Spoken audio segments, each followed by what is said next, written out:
What's up, guys, and welcome to BitCast, episode 133 for the month of May 2026. I'm your host, Jake Martin, and as always, I'm joined by my good friend and co-host, Landry Smith. What's up, listeners? What's up, Jake? Good to see you, man. Good to see you too, dude. It's been a minute. I say it every time. I don't know how many months it's been now. I would say it's probably been at least 2 months, 3 months. Two feels right. Maybe three. I think it's been 3 months, maybe. I don't know. But a lot's happened. A lot has happened, and a lot hasn't happened, actually. You know, it feels like we're kind of in a slow season right now, and that's okay. Such is life. Okay. Such is life. You know, we're all in fast seasons outside of this. So it's okay if things slow down in other areas, especially in hobbies where a lot of time is required. But yeah, man, I'm excited to be back on the mics. I've had a good friend I ran into in Memphis when I was last there, and he's a big fan of the show, and his name's Josh Taylor. Shout out, Josh. And he was asking, like, when are you guys going to be podcasting next, man? And I was like, shoot. And I was like, Landry and I are hoping to record sometime this week. So this one's for you, Josh. And anybody else out there that's been looking for an episode from us, apologies for the delay, but we got a fun one for y'all today. We're going to be doing some Summer Game Fest. I believe there's no S at the end of games. Oh, no way. Predictions.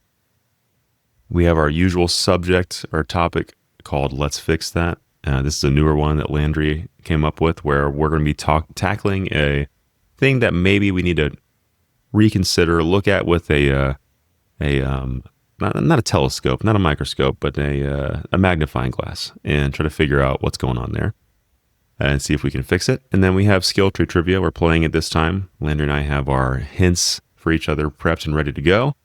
And then we'll also be talking a little bit about what we've been playing, and more in a way of just any fun updates on games that we've been playing or new observations. So I'm looking forward to it, Landry. I don't know if you are, but this will be a fun one. Yeah, it's going to be a good one. You just blew my mind with the whole Game Fest knowledge. I've never said that correctly. I've said Games Fest, I'm pretty sure, every time for the past couple of years, but good to know. It feels like it should be plural because it's Summer Games. Summer Games. Yeah. Like we're this talking is a about Summer Games game Fest. There's multiple games being shown, but it's Summer Game Fest. Like Game Fest. Yeah. Anyways. If you are a fan of the show... Oh, go ahead. What, Landry? I was saying, it's going to be a good conversation either way, even if we can't get it correct. Exactly. Well, if you are a fan of the show, y'all, we really appreciate you writing in or just reaching out like Josh did. Feel free to do that by writing me an email at jake@bitbloggist.com, or you can just leave some comments on the episodes on Spotify or YouTube, however you watch or listen. We would love that, and reviews are cool too, so feel free to do that. Let's jump in then to the topic of the month.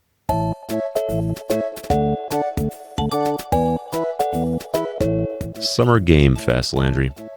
I kind of this like sneaks up on me every year. I don't know about you. Yeah, same. I was really surprised to see PlayStation announcing their showcase June 2nd, and I got really excited. I was like, oh man, that time is upon us. It's always fun to see what's going to be announced.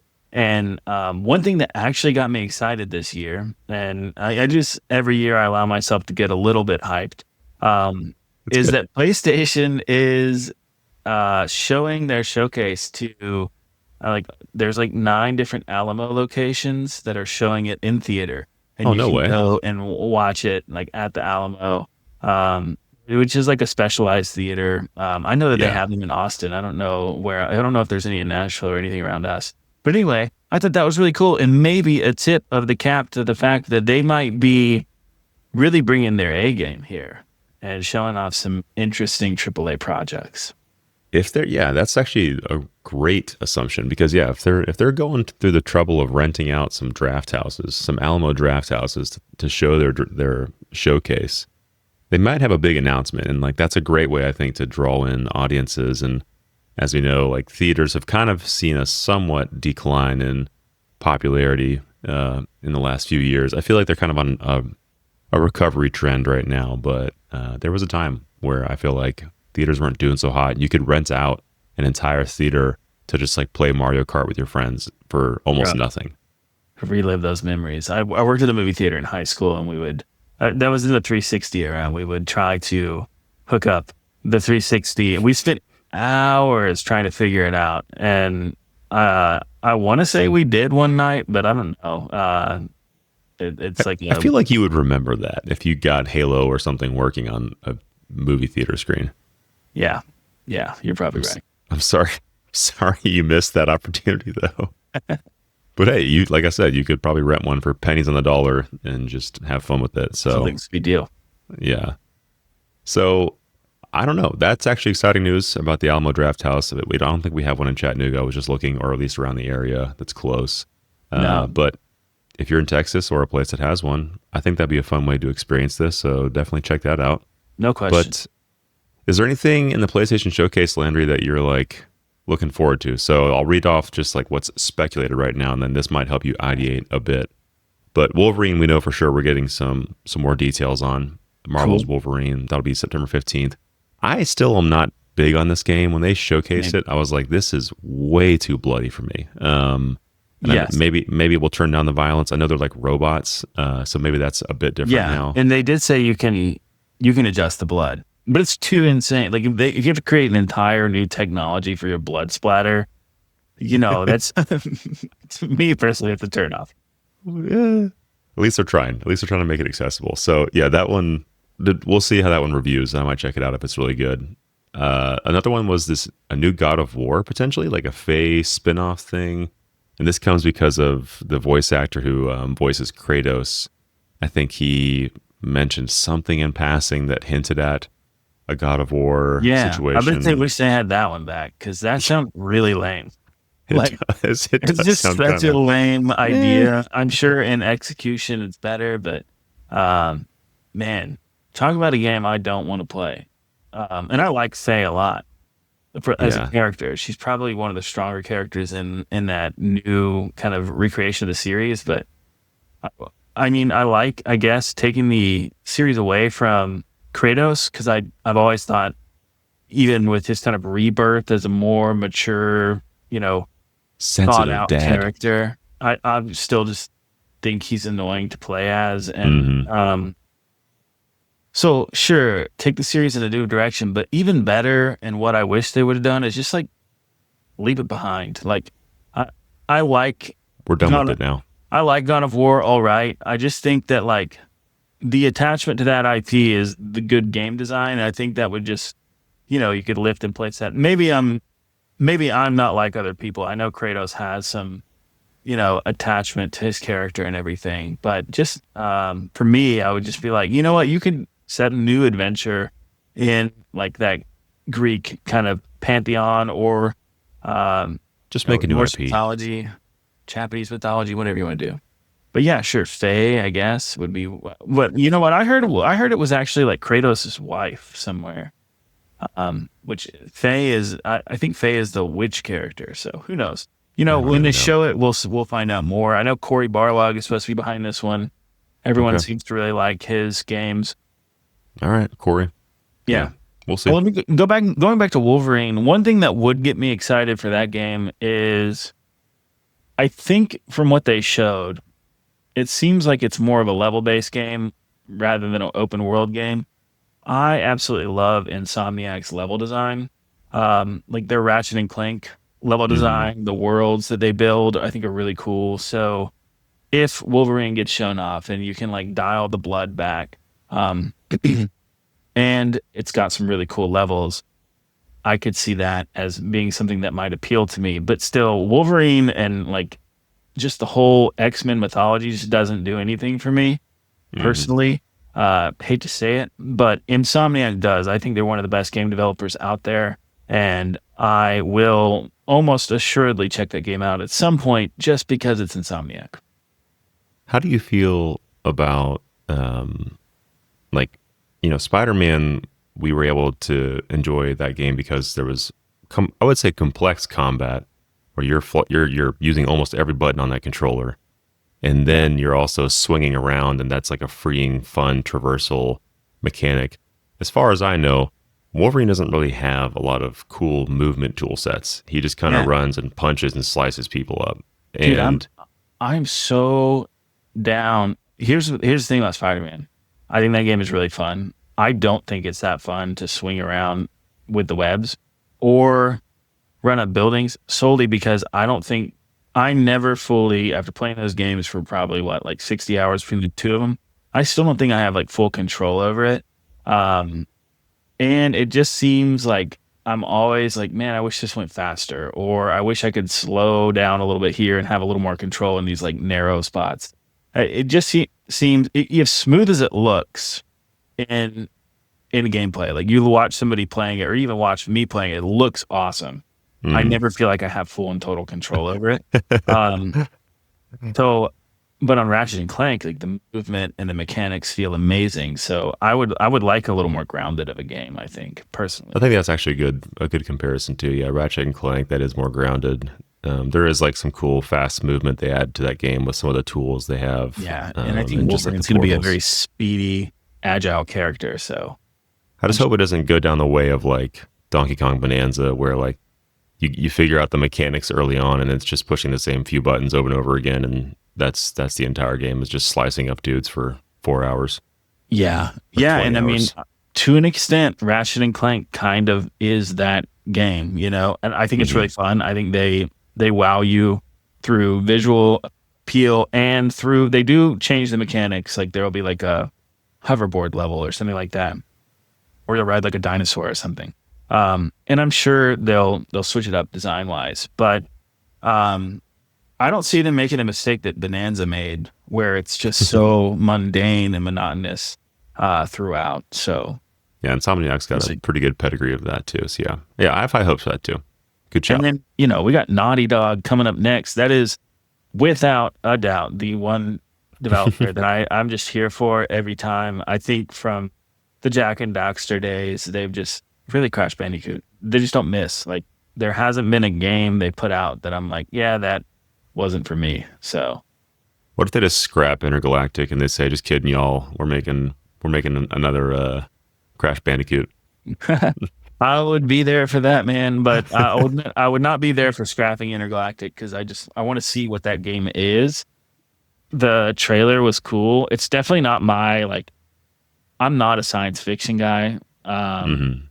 But the vibe was so cool, like that kind of like um 80s, almost like cyberpunk, but really just kind of like the it's not 80s, but like there's like this fantasized version of the 80s with like the Yep.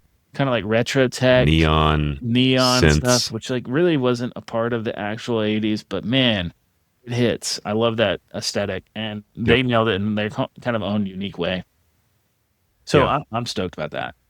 Same. Like you said, or maybe we haven't said it on this podcast, I want to see some gameplay for that. I want to see kind of what the scope of that game is, why we've heard developers on that game say it's like the most ambitious game they've ever made. Because of course it is, because every game has to be the most ambitious game. Until hopefully my dream for the video game industry is that they're just like, you know what? We're done with making ambitious titles. We're going to narrow our scope and we're just going to crank out like a game every 2 or 3 years, like the good old days. And they'll be fun. And that could be just a little bit of a hint towards our Fix That segment. Anything else for the showcase that you're like hoping to see? I don't know if there's much else they could really show, but Honestly, this may seem too soon, but I could actually see it. I think I think some of these video game developers are in a weird spot where even though they could feel comfortable, like PlayStation 5 sold what is it, like 100 million units, which is like shocking to me right now. no way. I heard that the other day. I don't know if it's true, but they're in a You're comfortable right. position. But I also 92 think in that March. they have lost like people like me and you this generation, and probably not us specifically because we're going to move over to PlayStation 6 almost assuredly, but they've lost a lot of people that are adjacent to us to maybe the Steam Deck next generation or Mm. PC next generation because they're just not putting out games. So I would not be surprised if PlayStation reaches into their bag and reaches into their strategies of the past and is like, you know what? We're going to show you our hand for the next 4 or 5 years. Like we're going to go in and we're going to announce a couple projects that we have in the works for the future so that we can let those players know, single player players know, like, hey, come to our brand, stay with PlayStation. We've got things lined up for you. And my hope is that it's not like necessarily a new Horizon or a No new more Horizon. Ghost. We're going to get a new Horizon at some point because I think they need one more to finish their trilogy. And Oh, I actually jeez. really like Horizon, the the one that kind of like started the PS5 generation. I thought that was a really The good second game. one, yeah. But maybe they'll reach into their deep past and like bring back like Sly Cooper or Crash or somebody like that. Even though I know those Their are all mascots. owned by other companies, I could just see them showing out with something else, something that gets people excited. Hmm. I think yeah, a roadmap could be a cool thing, and we can kind of jump to this next one. But before we jump over this, I think the reason they might, like you say, show their hand a bit more is because we know that Xbox has this project Helix they've been alluding to, which is their next generation hardware, and they've been doing a lot of, I think, good press control right now with their new CEO Asha Sharma, who's coming in, and they've added this player voice thing where they want to hear from players about what they need to fix regarding Xbox, and a lot of the feedback I think has been around exclusivity and making Xbox feel like a unique system in its own way. And I think that's something that PlayStation also needs, is to make its fan base feel like this is the reason I bought a PS5 and I'm here because of these really, really cool, unique experiences. And we haven't had a lot of those yet this generation. And not totally unrelated, but did you see how they just announced Unreal Engine 6 I did, yeah, with the Rocket League and with everything. Rocket League? But it feels like we haven't even really experienced Unreal Engine 5 yet. Yeah, that's So it's like, wild. wait a minute. This generation has been weird because we're 6 years in, and it seems like the consensus is no one wants a PS6 right now or the new generation of Xbox. And that's just Mm-hmm. because these brands haven't delivered. They spent so much time developing for both PS4 and PS5, and there hasn't been a big step up from, the past generation. And all we've seen is just this bottlenecking of games, just maybe one huge AAA release a year if we're lucky, Mm-hmm. from PlayStation at least. And Xbox has this weird thing where they bought up a billion brands and they come out with a new game all of the time. But like even then, like they're huge heavy hitters. You might get like one game a year that like really captures the zeitgeist. They're having their moment right now with Forza Horizon 6, which looks really cool and has me Yeah. considering buying, uh, arcade racing game, which is something that's like not really a genre that's probably for me. But hey, if it's going to get a 91 on Metacritic, and it looks as beautiful as it does, and it's in Japan, I might be sold on that. Did you hear the GameScoop guys talking about it? Is that what sold you Yeah, on it? as someone who, yes, I did, and they're like saying it doesn't feel like real Japan. Well, you know what? I've never been to Japan, so it probably hit for me personally. And everyone still says it's super fun and the best racer Yeah, that's come out in a long time. So exactly. yeah, I've also been curious in the fact that it's on PS5 is cool. So I'm like, yeah, maybe. Yeah, But okay, let's jump over to Xbox then. So they've got a pretty cool looking potential list. sure. Gears of War E-Day. I think this is very highly likely, or maybe already confirmed. I think it actually is confirmed. People are hoping probably for more gameplay and a release date. Some are speculating around September. We want to Yeah, hear more about Fable. We've kind of seen a little bit of that now, and I think Fable some of gets me going. yeah, That's the one Fable. IP from them that I really care about. I This next one I'm excited about. So Halo I'm campaign too. evolved. If that comes, so this is pie in the sky. I think this is not going to happen, but some people were thinking that this could come out in the summer. That would be nuts, But Yeah, it'd be a really cool summer launch. Like, I hey, think it could. I think it could. I mean, the it's a bones are remake, there. right? Um, so it's the first campaign from the first game. I haven't played through that in a really long time, like probably 20 years.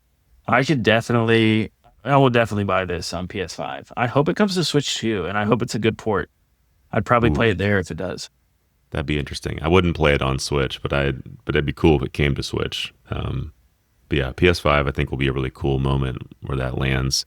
And again, going back to player voice thing where they want exclusivity. I wonder. I mean, this is definitely going to land, and if they make a ton of money off this on both PS5 or wherever else they're going to sell this, I think it's going to be hard to convince the CEOs at Xbox to really rake back or take back full I don't exclusivity. think you can put that cat back in the bag. I think it'll be really interesting what happens with Xbox in the future.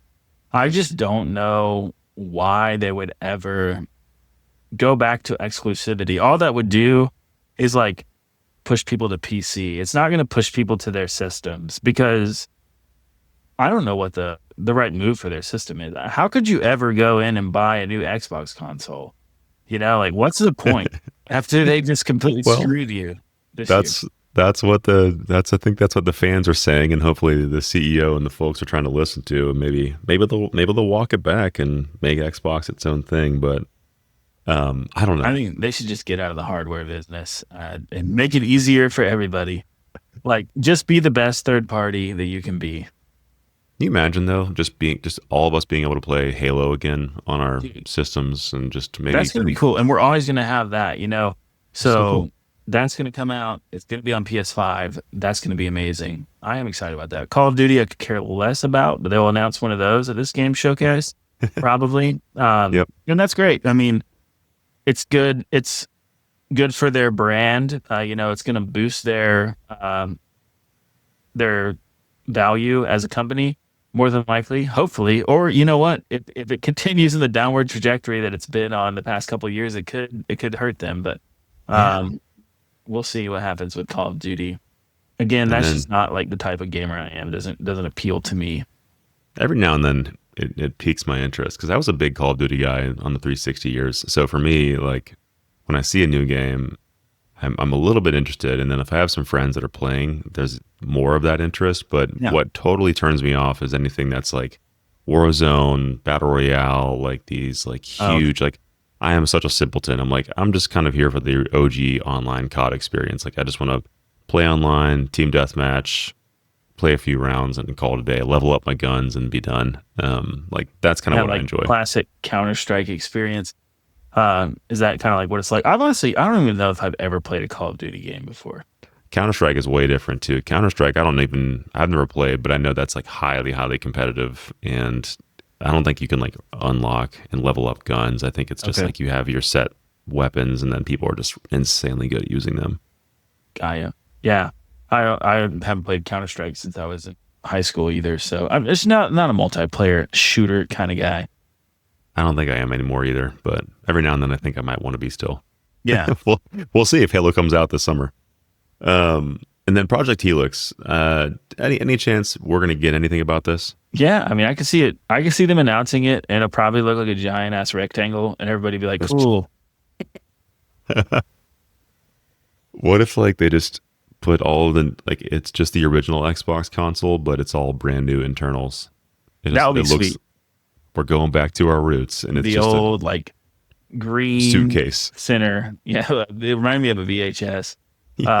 Just brick. That would be cool. I mean, honestly, dude, I love that system. That if there's anything Xbox has over me, like power over me, it's that original Xbox, because it was reliable. It had some really cool games, and they came out firing on all cylinders with Halo 1, 2, Fable. Fusion Frenzy. There were some cool little fun games, you know. That's about Jade it. Empire. Yeah, well, no, I mean they had Frenzy. they had like a Morrowind port there that was really cool, but that was the only yeah. the only way I could play that game. And Star Wars: Knights of the Old Republic. It was like a weirdly good like Western RPG machine, and I wouldn't have known what to call those back then, but that was the first time I was exposed to that type of RPG, like BioWare and all that stuff, which I'm actually not a huge fan of their games, but Jade Empire hit for me pretty hard. Jade Empire. Well, I don't know if that'll get announced, but hey, you never know either. Yeah, I don't know. I feel like Project Helix, it just feels like it's too soon still to even announce hardware, because I imagine a lot of I don't know. To me, it still feels like it's too early to launch hardware or even give more details, because I don't again, know. we haven't really had a good generation. Yeah, the last generation. Well, for Xbox, it's different than PlayStation, right? Like they folded their hand. They can move on because they completely crapped the bed. With PlayStation, they have a really great user base. They built up 100 million PS5 users. They won the console war simply because Xbox gave up. Yeah. So you And have to do something for all those folks that have a PS5 now. It's like, all right, I don't know what Xbox we got to is, support man. this for Their 10 more brand years. confuses me. They've got so much money invested in this idea that I firmly believe is not going to work. But really, like, it surprises me they're doing a new console. It surprises me. It seems like they're moving away from their streaming service, which is all but failed. So I just don't know what the next level is, isn't it? And the streaming service And was that's always exciting, kind of. Yeah, it is. It is exciting. Put them in a What are corner. they going to do? What are they going to do? So Xbox will be fun. The other big thing we got with Summer Games Fest, I guess, is like what are the big AAA titles going to do? Like Grand Theft Auto 6. And here's the interesting thing. You said probably not in the notes on the outline, and I agree with you. Witcher 4, maybe not even as well. But here's the thing about Summer Games Fest and the whole video game. You mean Game Fest? Sorry. Oh, sorry. Yeah, you're so right. In my defense, in the notes, it says it was wrong in the show notes 17 times. So I think that Game Fest is getting bigger and bigger every year. And one of the things I check, because I'm just like an ultra nerd, is the streaming view counts on like all of these shows in Game Fest, like the main show. And it's usually huge. Like I marvel at how many people are watching these things. And I think it's becoming like a cultural hub for video games. And whether, Jeff Keighley having that much power with Video Game Awards and Game Fest is a good thing, it doesn't matter anymore. No one else is stepping up to the plate. So I think it would be really cool if Grand Theft Auto showed up, and people were just talking about that this summer, almost like an E3 moment of what's coming out in the industry, what to get hyped for. If Witcher 4 showed some new footage and people were just, excited to see what's going to happen with CD Projekt Red in their next effort. And then, Capcom probably going to be there. Konami's probably going to be there. All the great brands. So that could be fun. I think Summer Game Fest, I want it to be as huge as it can possibly be. I want there to be some kind of like yearly cultural celebration of video games. It is our E3 at this point. So and we joked like years ago when this first started growing, we made fun of it. We're like, well, this is the season of not E3, and Summer Game Fest was kind of just starting out. And yeah, now you're right. He's the only one doing it. So yeah, this is the first year I haven't heard anybody saying not E3. So I think that brand name is starting to catch hold of people. And I just know it's him. I wouldn't be surprised if it's kind of snowballing to the point to where this year, for the first time, there are some actual like big waves happening. I just added this to the list, but like Nintendo has notoriously been pretty quiet around Summer Game Fest. They don't like tying into this right now. And they've given like small little like tie-in announcements for like third parties every now and then, and maybe some stuff we already knew about. But I mean, again, to your point, I think because he's established now, or like this is established, and there's a ton of people watching, I do feel like would be a good time for Nintendo to give them like a huge announcement and be like, here's the next. And to your question, like big announcement. We can ask the question first, but I think if Nintendo showed up, that'd be huge. Yeah, 100%. Yeah, and leading into that, Jake, we've talked a lot about just between us, our little group chat, just kind of growing up in our 30s, almost feeling like we're growing out of video games in this weird way, whether the industry is leaving us behind or we're leaving the industry behind. It's been the constant my question to you discussion point is, what is an announcement that could get you just like excited again for video games, for what's coming in the future? And, just excited to pick up the sticks and, zero guilt, plug in and play for a little bit. Yeah, dude. I mean, my mind immediately goes to the next 3D Mario. We've been waiting for a while. We haven't gotten one since Odyssey in 2017. And I think I think 2017, yeah. Yeah. And I just feel like that drop would be huge. I mean, it's been forever, it feels like. So almost 10 years. So, Dude, so it in will be terms 10 of an years. announcement, like the Switch 2, we were going to talk about it. We kind of took it out of the show notes, but it's been a year with the Switch 2, and I'll be honest, like nothing's really like blown me away outside of like Pokopia, which was a surprise hit, but I wouldn't say it blew me away. But I was like, this is great. Yeah, it's a really good game. That's Mario the Kart kind of World. game that like fleshes out a library where you're like, oh yeah, forgot that little like 9 out of 10 gem is hanging out in there deep. Hmm. But honestly, it's the best game that's coming out for the Switch 2, which I think is problematic. It is, yeah. I mean, Mario Kart World is a great kart racing game, but it doesn't have the hooks to like keep people interested or engaged. I think there's some And serious design flaws with Mario Kart World. and we need 3D Mario. Like we just need Mario to come back and do his thing. There's all this talk about Ocarina of Time remakes. I think that'd be really cool too, but I think the new 3D Mario would be the one big winner. And I'd be like, hell yeah, I'm in. Let's go. Every How about time how about a you? new Mario game comes out, it just like it does reinvigorate my love of video games. They're always just full of so much. First of all, just like the control. It's amazing how they can bring things back to like the necessities of like The control basics. and level design and just also like surprise, and wonder in a game. No pun intended with Super Mario Wonder, uh, which the very gimmick was in that game, like to surprise you. And I think it actually hurt it Hmm. because it was a little Yeah. too heavy handed. But Yes. anyway, I agree. How about you? 3D Mario would be What great. is that the one you'd want also, or is there No, something else? no, no, it's not the thing that I would want. Actually, here's the thing that I need from video games to pique my interest in this whole season and this whole cycle. We kind of talked about it earlier, but I need these game companies to just kind of like get over themselves a little bit, be okay to make mistakes, and just announce more games leading up to like 2 or 3 years. We've been in this cycle where a lot of times these developers will announce games like, "Oh, we got 6 months to go. We'll finally release these things." I feel like Nintendo needs, and I think they will, and I'll tell you why in a second, to announce what their future is for the Switch 2. They have a price increase coming in September. I find that a little strange Hmm. because most of these brands are like, we've got a price hike, it's coming out next week. And they even did that in Japan where their price was so low for Japanese customers because, they don't have to factor in like shipping and logistics and everything. So they already raised the price in Japan a little bit. But I think the reason they're pushing it to September is because they're going to show us a little bit of their hand for the next few years.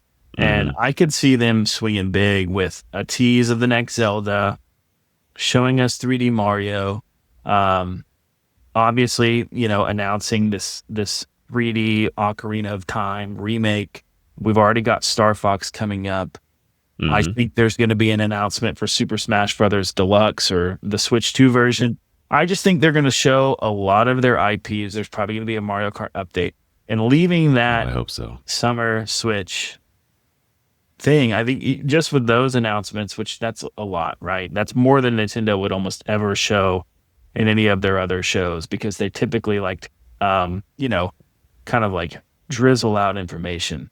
Hmm. I think that would get consumers excited to purchase a system knowing like, hey, a reminder, we're buying into the Zelda machine, the Mario machine. We're getting more Yeah, more Smash Brothers. that's all Like we need. right now, Nintendo is missing its major mascots on its newest console, and it's Yeah. still selling at a faster rate than any video game console has ever. And for some reason, Mark and I talked about this in the podcast last week on his podcast. All these numbers are hitting peaks, and everybody acts like the video game industry is on fire, and it's just completely frustrating to me personally. But man, just like let's just show them that we'll get people interested. Hopefully, buy up as many Switches before the price goes to $550 or whatever it's going to be. Okay. Okay. That is like I feel like a perfect segue actually into Yeah. the let's fix that segment. Hmm. And we kind of like touched on it a few times in these different points. And sorry I cut you off there. But you were going to say something really quick. Nothing of import. Let's move on. Yeah, Okay. Okay. absolutely. So yeah, we try to pick something each episode that we feel like maybe needs some more looks a magnification, if you will, on, hey, this is kind of a thing that's broken or not working right now, and how could we fix that? Or, just pontificate about maybe what might work there. Sorry if you can hear this loud truck in the background. My neighbor just started his up. Nice. We decided to fix finding the soul of video games again. So Landon and I were just talking about this, and it does feel like there's a definitive feel that video games have had in certain generations, in certain decades. And I think we can equate some of this to nostalgia, but I do feel like, to your earlier point about wanting video game companies to get over this idea of things needing to be the most ambitious, biggest, best, most money, largest, whatever. I think that's one of the major fixes. And just going back into that weird, quirky, exploratory, creative, just sense of wonder that a lot of games still can grab, but it just seems so few actually make it there now because of everything, capitalism and the need for continuous growth. I don't know. So Landry, does that, like, what is the soul of video games to you? Or like, can you like define what's lost in a way? I mean, it's so hard to say what the soul of video games are because there's so many different, but like, it's just the creative energy, that sense of wonder that video games can pull in us, and also just like the sense of creativity as you're playing the game. Like, I think of the way Nintendo designs their characters, or like my favorite games, 3D platformers. I hate, like, for instance, like Sly Cooper is a really cool game. I was playing that the other day, and one of the things that struck me about it was it's an interesting, like, kind of like comic booky cinematic platformer, but there's no creativity in the way you play that game. Like, it is literally like you walk up to a jump and you press circle and the guy just kind of like locks onto something, Yeah. And if there's a stealth section, there's maybe, you wait for the AI little guard to go around and maybe you can choose two paths, but like it's pretty set out for you, like you just go through the level, and that's totally fine. Like, that's kind of like A to B basic design of video games. But with a lot of modern Nintendo 3D platformers, you just have so much creativity and expression in the way that you move. And that's not necessarily the soul of the video game. Like, what Sly Cooper does is fine. It's got a soul entirely. But just all that to say, these AAA video game developers are focused so much on wowing people with their huge budgets and their overly ambitious world designs, but like they're not filling it with necessarily fun things to do, or the best experience. Even like, oh, let's make 100-hour game because we need to keep players engaged for so long, is not like the great way to approach games. Like, why not make a really tight, compact world that keeps people engaged for 8 to 10 hours and move on to the next project that you can honestly sell again for $60 or $70 and play? Or there's a market for that. Like, people are hungry to buy those experiences. I just don't understand where the video games industry has gone and how it's more successful. Like, I think that it was always going to be the most successful now, no matter what it did, because the whole generation who grew up with like Super Nintendo and 64, we're all older now. We all have all this expendable income. We all enjoy the hobby, but they kind of dropped the ball on making a bag of money by just simply making like pretty good games at a good clip that we would have all continued to buy. Yeah. And to a certain extent, I do feel like, and this is more recent, but I do feel like things have gotten actually a bit too expensive, where I'm more cognizant now of the money that I'm spending on video games. There was a season where it felt like things were affordable. The price that I was paying was like, okay, this makes sense for what's going on. But like, yeah, in recent years, because of just everything going on, I have to seriously consider now, like, what I'm going to buy next. I'm like, that feels like I don't need that right now. The jump to 60 to 70 doesn't seem like much, I guess, as far as like a percentage increase. But when you're paying $70 plus tax, like, that's getting way too close to $100 for one experience, 70 to 80. I And can't. like, I can't. I probably only buy one $70 game a year now. I well, used to buy four or five $60 games a year. Yeah. yeah, and that's partly because of there's not maybe as much worth Maybe shelling that's out money for, but also yeah, things are more expensive. But I think another thing comes to your earlier point about releasing middle of the road experiences or games that aren't 100 hours long. The I guess the upside of these games being priced higher, let's say like GTA 6 comes out and it's $100. We now have a sort of a market threshold for what games can be priced at. It's like if your game's massive, you can charge more for it and people might buy it yeah. because they feel like that's worth it. And then, hey, if your game is 10 to 20 hours, you can mark your game down to 40 or $40, and that's going to kill because everyone's like, well, I don't have a I don't have a lot of time right now, and I don't know if I need to shell out $100 for GTA 6, even though I know that game's going to give me that much time to play in that game. But I think there's a cool opportunity in terms of, because I mean I remember in the 90s it was a wild west in terms of pricing. You had True. some games that were like $120, and you had some Yeah. games that were pretty affordable. Like one of the reasons So Earthbound didn't sell that much because it was so freaking expensive. yeah, so maybe now obviously the whole like the whole way that we get games now is way different and much more efficient. So that pricing structure doesn't make as much sense as it did back then. But like it didn't make sense back then either. But I think going back to the core of like what the soul of video games is, and you mentioned it earlier too, I do believe like it really is the basics. It is like the control. How does it feel to play? Does it feel cool to be in this level or this space that you've designed or created? Like, am I immersed in this in any way?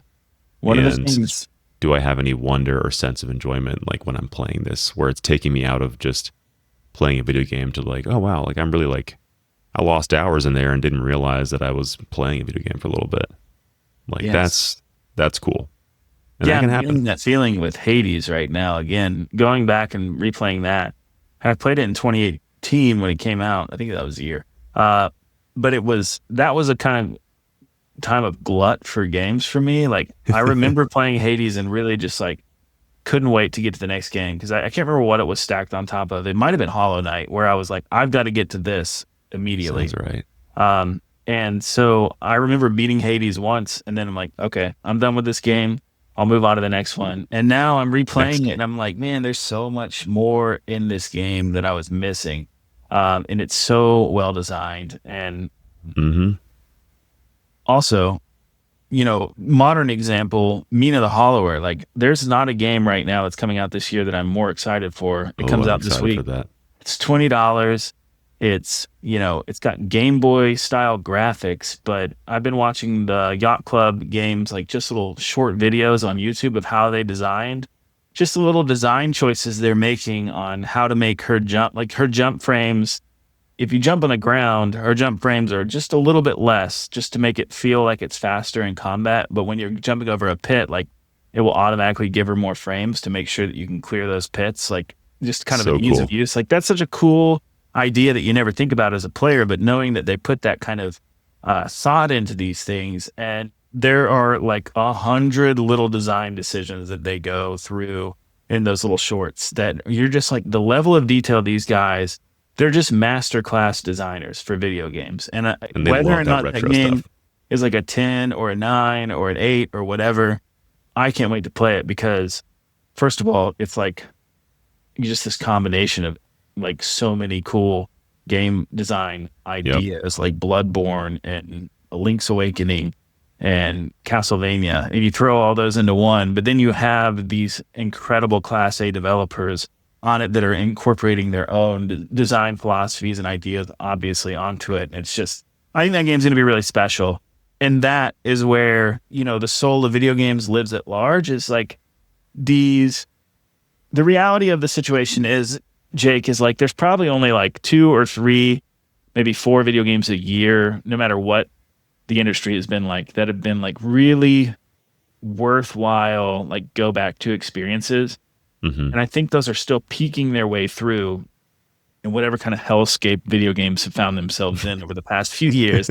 And whether it's through indies or through like, just weird left field breakthroughs like Expedition 33, which I don't know Yeah, you could quite call an indie, but like more of a double A experience. So, and it was great. you know, I guess we talk all this stuff. I think the soul of video games is still there,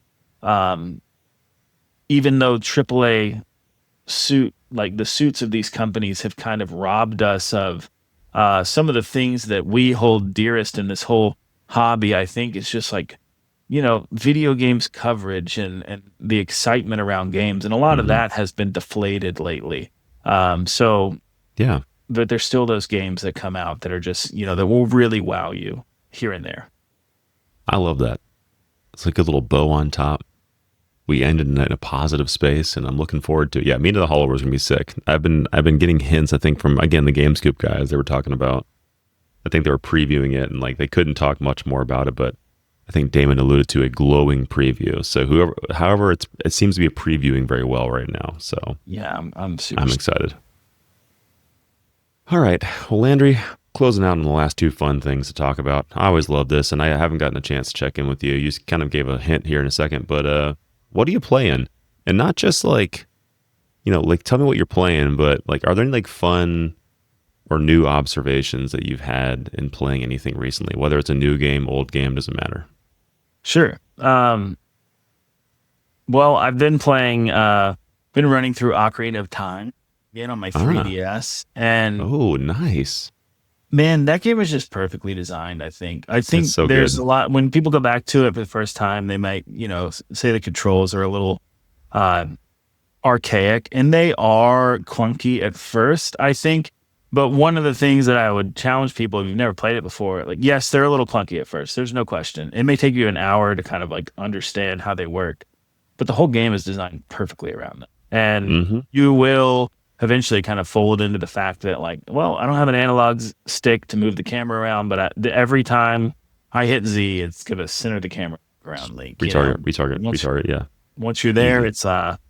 it's pretty chill. But other than that, I've been playing a lot of Hades, which I told you about my experience with that and enjoying it. But what brought me to Hades was this game called Teenage Mutant Ninja Turtles Shredder's Revenge, which was I think I heard you $3.99 talk about that with Mark's podcast. on the eShop. And dude, what a game. It is so good. Like I mean, I played the crap out of it. I beat the whole thing, like every run you could possibly do. I put about 30 hours into it, and it's not as good as Hades. It does everything that Hades does, literally rips off every mechanic that you could possibly rip off from it. And it just does it really cool in the Teenage Ninja Turtles world, which I'm not like a huge Turtles fan or anything. Like I grew up with it as much as anybody else, but like it's not something I've gone back to as an adult.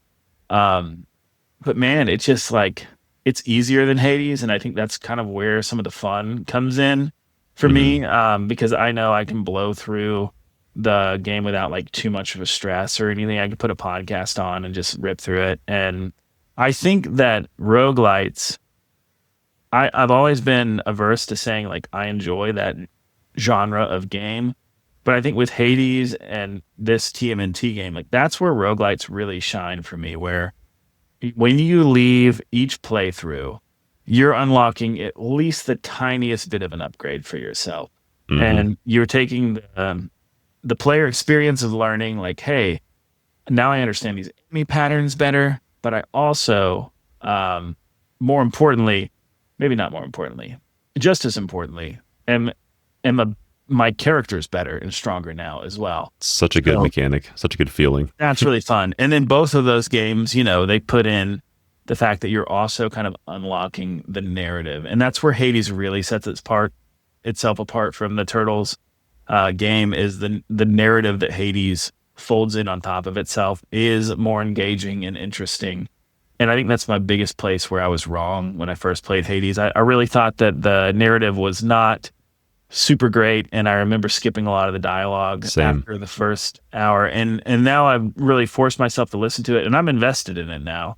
I'm about 15 runs in, and I really enjoy the different the unlocks, essentially, like the dynamics between the relationship between It's almost Hades. just as fun as getting like the permanent unlocks. Like you're like Yeah, excited to progress a storyline. You're like, oh, I need to bring this person this weird elixir so I can like progress their storyline and see like what happens to this person next. And having the right thing to bring to them when you see them next is kind of like a fun challenge in itself. It's like I'm not sure when I'm going to see them, but I think I might find them over here in this area.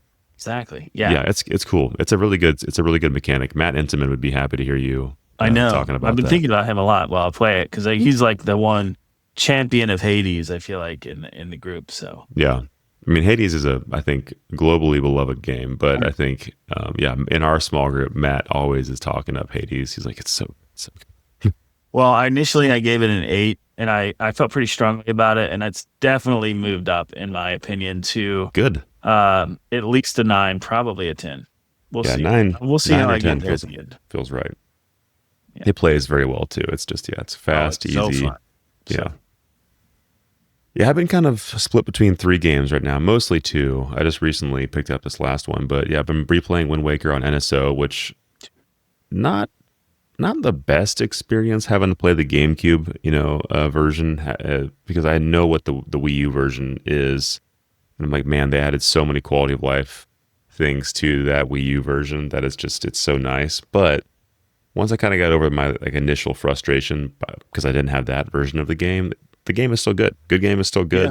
Combat is actually, I think, one of the better Zelda games. I feel like even though it's very simple, you're just mashing A. You actually do have some options. You can go over the head of somebody. You can roll around them and slash in the back, and even just like the quick flurry of attacks that Link does in this feel better and they look cooler. yeah, They man. sequence better. And you just can't beat that step up between Majora's Mask and Wind Waker. The fluidity of combat, like you said, hmm it's such an upgrade. And hmm swinging the sword and fighting enemies in Wind Waker feels so much better. It really does.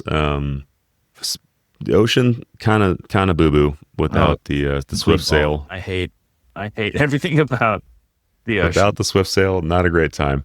But yeah, like, it's such a charming game, and I think like Link's mannerisms, his facial, just his facial animations for certain actions. Like I love when he's sidling along a ledge and he's like looking left or right, and you can like see his little pupils, Yeah. scooch left or right, and he like peeks around a corner.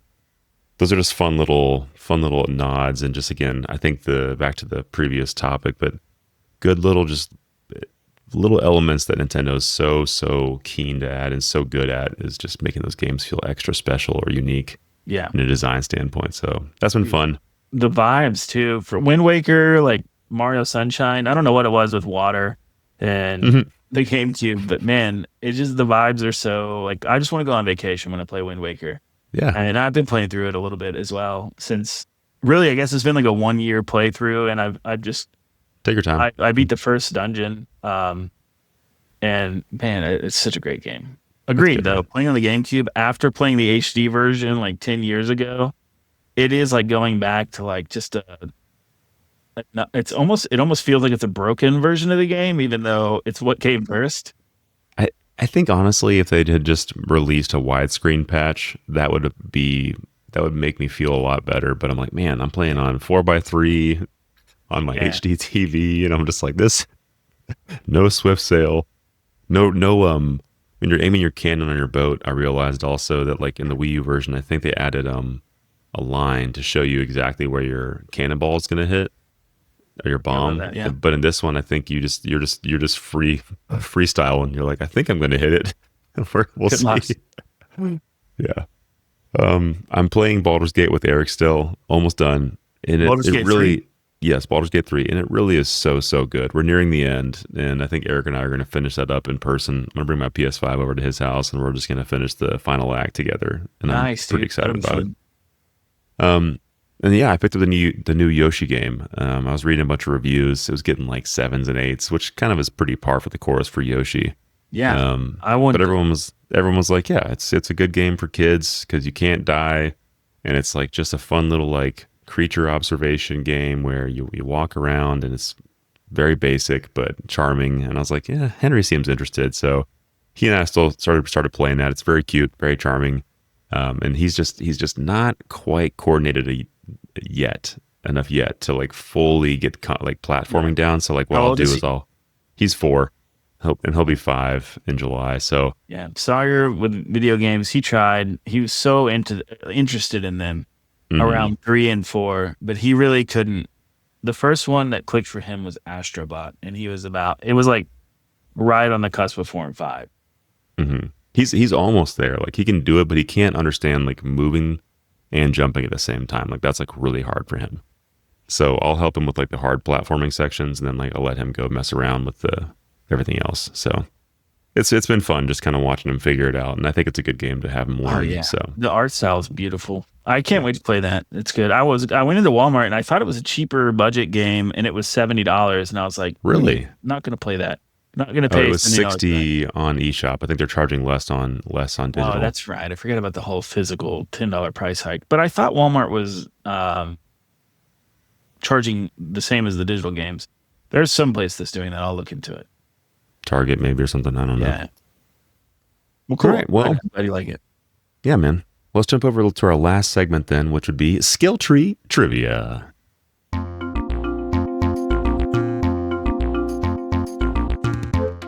This is Skill Tree Trivia. We drop clues about a game, character, ability, or item, starting vague and getting clearer. Guess early to score big. So yes, Landry and I will be giving hints, starting off with the most vague for 7 points if the person can guess it. Medium, you get 5 points. And obvious, you get 3. Landry, I put myself as going first, so are you ready to read off your hints? Oh, yeah. Let's do it. All right. First Drum hint roll. coming your way. This is vague. This guy spends most of his time yelling, panicking, and contributing absolutely nothing to workplace safety standards. Workplace safety. It sounds like a Luigi situation.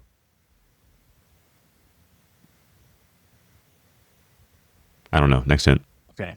This is a Medium. character, right? This is a character, I'm assuming. This is a character, yes. Okay. Sorry. Oh, sorry. Am I supposed to tell you that? Yeah, No, it's a you're good. character. He wasn't always small and orange. One bad science accident turned him into the loudest sidekick in platforming history. Okay. Dang it. Now I'm trying to. He wasn't. Say it again. He wasn't always small and orange. One bad science accident turned him into the loudest sidekick in platforming history. I should know this. You do this. I know this. The loudest sidekick in platforming history. What is a platformer that has a loud orange sidekick? I bet everyone that's listening is going to be screaming at me for this one. Hold on. Loudest sidekick. I got nothing, dude. I got nothing. Okay. Obvious. He's Jack's companion from Redacted. Constantly cracks jokes and rides on Jack's shoulder. Daxter. Okay. There you go. You got it. I did a terrible job with that. Oh no, man, it's fine. No, those were pretty good. I think AI came up with the best hints that I've seen so far with those. That was pretty funny. That was pretty good. The loudest. I And was the like, science, wow. the workplace safety standards. I'm pretty sure that is like the very beginning of Jack and Daxter. That would be really hard to know, but All right. Are you ready for my first one, Landry? let's go. Okay. A workplace tool for getting subordinates to do exactly what you want. Available in 3/4 time.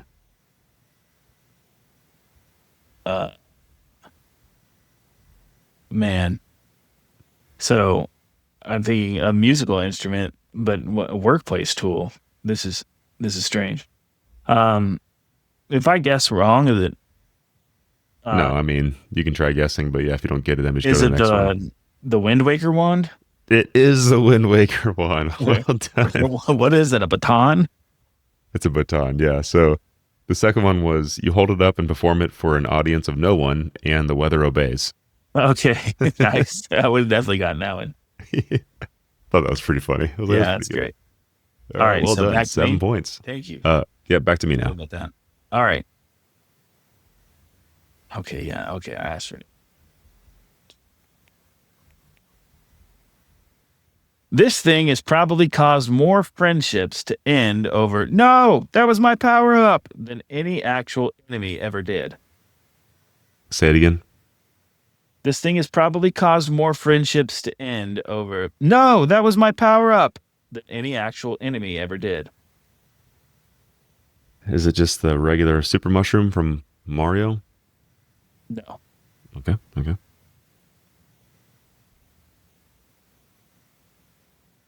A pilot usually flies this thing through space while someone screams, use the boost to get through. What? So All now right. it's so wait. This is a item. No, yeah, well, wait, what are the, character, ability, or item. yeah, it's, Okay. I guess it would be an item. Okay. Pilot usually flies this thing through space while someone screams, use the boost to get through. So is it just the R wing? Yeah, you got it. The first clue threw me off. I was like, I don't think. What power up is it in Smash Bros? Can you? Oh, I guess if you get. No, I'm confused about I'm confused by the first hint. Yeah, I don't know where that line's from, to be honest. So the first one they gave me was, this vehicle proves that barrel rolling solves roughly 95% Too of easy. military price. So I was like, no, give me another one that's not as, and maybe Obvious. that's in the multiplayer. I didn't play the multiplayer very much. Probably. Yeah, but I guess you could get an R wing, maybe power up or something. I don't know. That's funny. I was like, I have no idea Sorry, what the first dude. one is. I We'll was give thinking you, Smash we Bros. should give you 7 points for that. No, I'll automatically do it when the clue wasn't bogus. no, you're good. You're good. Okay. Next one. Here we go. A mass-produced object that turns living things into a collection, and the entire economy is fine with it. Okay, one more time. Sorry. A mass-produced object that turns living things into a collection, and the entire economy is fine with it. Huh. That is interesting. How about the Pikmin whistle? It is not the Pikmin whistle, but that's a good guess. Okay. Weaken something first, then throw this to claim ownership of it. The weaker it is, the better your odds. The Pokeball. That is correct. Well done. Thank you. All right. Round 3. This clue is bogus. I'm sorry. I've tried to ask for another one. It just didn't. This dude looks like a pirate Halloween costume, gained sentience, and developed anger issues. Pirate Halloween costume, gain sentience. This dude, so it's a character. It's a boss. I'll just say that. I'll give you that hint as well. Okay. I'm thinking of I forget the guy's name, but is it the skeleton boss from Skyward Sword? Oh, great guess. No. Okay. He's a giant villain who keeps trying to ruin a gorilla's day for reasons involving bananas and ego. Is it King K. Rool? That's right. All right. Well, nice. All right. This one I thought was pretty good. You ready? Yep, let's do it. This is an item. A scavenger hunt collectible that's worth more than its plain cousins purely because it dressed differently that day. A scavenging hunt collectible that's worth more than its plain cousins because it dressed differently that day? Mm-hmm. WTF. WTF. Okay, next one. Okay. Round up the whole scattered set of 8 in one area and a reward materializes, usually a star. That's a red coin. It is a red coin. Nice. Yeah, the last one was That first clue was great.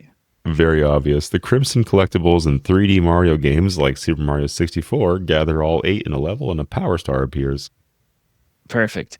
I like the vague clues that are actually vague. Like that's more fun. So good job, Mhm. AI chatbots. Way to continue to get better every 2 months that All we while have. draining the lakes. That's right. That's right. It's Yeah. awesome. We love that. All right. Well, that ends our session of skill tree trivia, and that ends our podcast. Folks, thanks for tuning in with us. If you have any thoughts or any ideas about Summer Games Fest, please be sure to let us know, like I mentioned at the top, by writing to jake@bitbloggist.com or just commenting on any preferred listening source that you listen to this podcast on. Landry, thank you so much for your time, man. Always a blast talking to you. Thanks for having me. I'm glad we still do this, man. It's been almost a decade we've known each other and been potting, and cool that we Almost a still get decade. to hang out every once in a while. Crazy, dude. Crazy. Anything you would like to plug lately? I don't have much going on.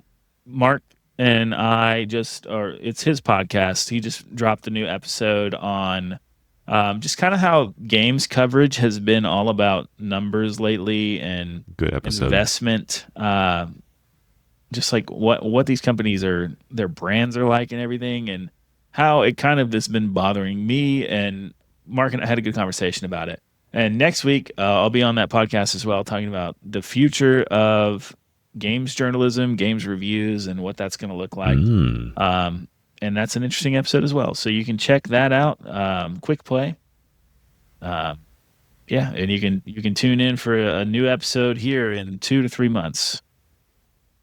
That's right, y'all. Long form, short form, it's everywhere. Talking about all the things that are games. That's right. Well, I have nothing else to plug from my side, but I'm trying to think. No, I think that's it. I've been contemplating if I wanted to like stream or do something recently, like while I'm playing some of these older games. 'Cause I have the setup, but I'm like, I don't Oh know. man, We'll you see. should. But I was thinking about that. It's fun. I love playing retro games, man. I've been in my little retro den lately a lot more. Just like firing up old Super Nintendo games like Super Ghouls and Ghost or UN Squadron, like those games that are so hard that you're not going to be able to play them for more than like 20 minutes at a time. But I don't know why those have been really hitting for me lately. something about knowing that you can probably pick it up, play it, and then be done, and Yeah, be content with not making it because you weren't supposed to make it the whole way. It's like, well, right. I died, and that's as far as I got. So here we are, done. Exactly. Nice. All right, y'all. Well, until next time, this has been BitCast.